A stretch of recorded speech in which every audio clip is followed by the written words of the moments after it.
La Constitución española es la norma fundamental del ordenamiento jurídico. Contiene la forma del Estado, que es el instrumento de organización de la vida pública, de la vida social. No se impone por la fuerza, sino que recoge las convicciones y los principios mayoritarios de la ciudadanía. También recoge los derechos humanos, los dota de plena eficacia jurídica y establece los mecanismos para su protección. De lo que vamos a ver a continuación pueden enviarme sus dudas y comentarios a través del aula virtual.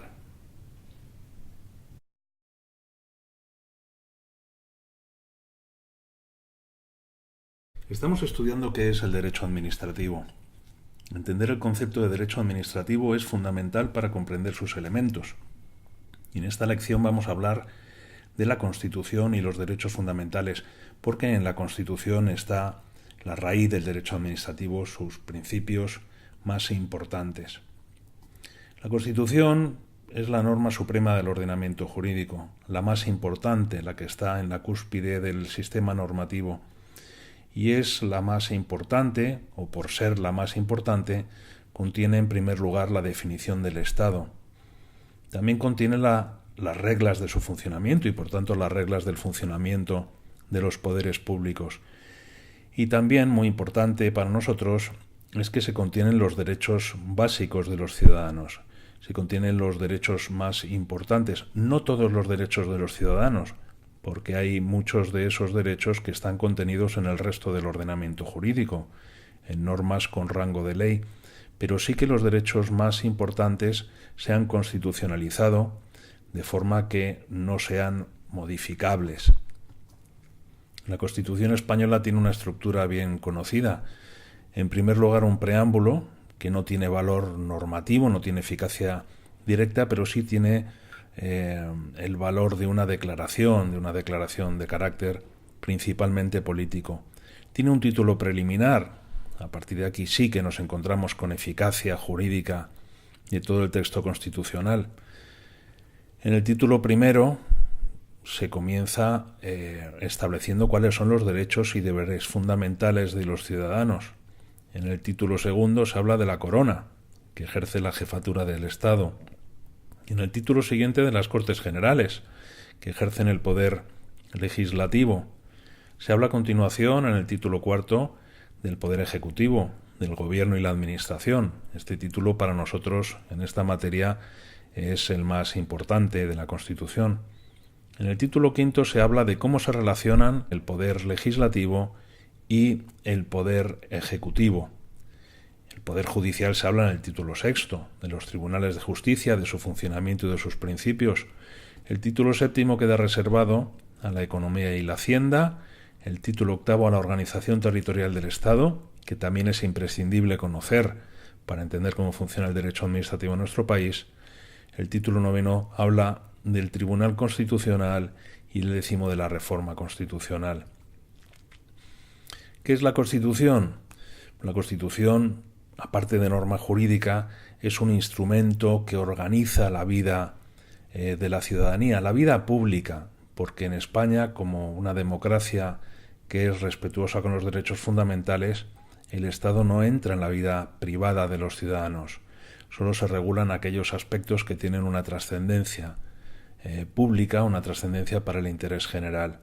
La Constitución organiza la vida social mediante un modelo político, un modelo económico, un modelo social y un modelo jurídico. ¿Cuál es el modelo político? Pues un modelo basado en la democracia, en el gobierno democrático, a través de instituciones y de normas jurídicas. Es un Estado de Derecho donde el principio de legalidad es inviolable, donde todos los ciudadanos y todos los poderes públicos están sometidos a un mismo bloque normativo. Es un modelo político que se basa también en la división de poderes, en la superación del absolutismo monárquico. Es un modelo que establece la monarquía parlamentaria como forma de jefatura del Estado y que reconoce el estado de las autonomías, que como ustedes saben es un modelo de Estado que está a caballo entre los estados centrales y los estados federales. En cuanto al modelo económico, cabe decir que en España rige la economía de mercado, esto es, el capitalismo, el libre juego de la oferta y la demanda, pero suavizado de alguna manera por la intervención del Estado, intervención que tiende a cumplir el principio establecido en la Constitución según el cual se debe redistribuir la riqueza, cosa que se hace principalmente a través del modelo tributario, y donde la propiedad no es un derecho fundamental, sino que es un derecho constitucionalmente reconocido, pero sujeto a la protección del interés general. Y también se establece la libertad de empresa y el derecho a la herencia en el texto constitucional. El modelo social se refiere a que se establece un estándar mínimo para todo ciudadano, a la prestación de servicios públicos, a la existencia de políticas sociales, en lo que llamamos un estado del bienestar, y a la participación de los ciudadanos en la vida política, económica, cultural y social. La Constitución contiene también un modelo jurídico, primero porque es la norma de cabecera de nuestro ordenamiento jurídico, pero también porque protege el principio de legalidad, la sujeción de todos y en especial de los poderes públicos a la ley. También establece la jerarquía normativa, que estudiaremos a continuación. Dispone la publicidad de las normas, de tal manera que no puede haber normas secretas. Los ciudadanos siempre tienen la posibilidad de conocer el contenido de las normas jurídicas y conocer también cuáles son las consecuencias de su incumplimiento. También establece la Constitución la irretroactividad de las normas jurídicas y la seguridad jurídica. Y por último, una cláusula que es muy importante, que es la responsabilidad de los poderes públicos por su actuación. Y por último, lo que llamamos interdicción de la arbitrariedad, que es la prohibición de los comportamientos caprichosos o ajenos a la finalidad de la norma jurídica. El artículo 10 es la norma de cabecera, el pórtico a los derechos fundamentales, porque establece cuál es su finalidad y su sentido, la dignidad de la persona, los derechos inviolables que le son inherentes, el libre desarrollo de la personalidad, el respeto a la ley y a los derechos de los demás son fundamento del orden político y de la paz social. Por tanto, en consecuencia, los derechos fundamentales vinculan la actuación de todos los poderes públicos. Los derechos fundamentales son bien conocidos. Son inviolables, no se pueden infringir en ningún caso, aunque la Constitución reconoce que si esto ocurre, hay mecanismos para restaurar esos derechos. Una cosa es que no se deban violar los derechos fundamentales y otra cosa que sería más inocente pensar que no se infringen en ningún caso. Lo que ocurre es que los derechos fundamentales no son absolutos en su ejercicio. Sí lo son en su formulación, no pueden ser limitados en su núcleo, pero sí en su ejercicio. ¿Por qué? Pues porque los demás ciudadanos también tienen derechos fundamentales y porque hay límites que establece el propio Código Penal o la propia Constitución incluso. En cualquier caso, los derechos fundamentales gozan de una especial protección por parte de los tribunales. Los derechos fundamentales, como bien conocen ustedes, son en primer lugar la igualdad del artículo 14, la igualdad que no es ni más ni menos que un reconocimiento de la diversidad entre las personas y, por tanto, la necesidad de establecer un trato igual de la ley ante personas que son diferentes.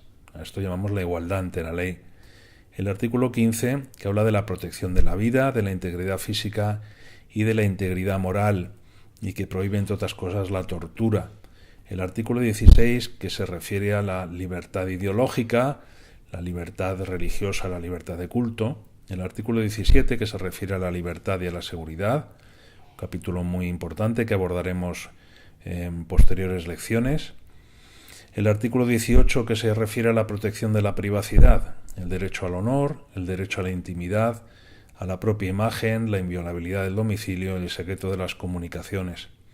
El artículo 19, la libertad de establecimiento de los ciudadanos en cualquier lugar del territorio nacional, sin limitaciones, y el libre ejercicio de actividades. El artículo 20, de las libertades de expresión, creación, de cátedra e informativa. El artículo 21 habla del derecho de reunión, el 22 del derecho de asociación y el 23 de los derechos políticos, en especial el voto y el acceso a las funciones y cargos públicos. El 24 habla de la tutela judicial efectiva.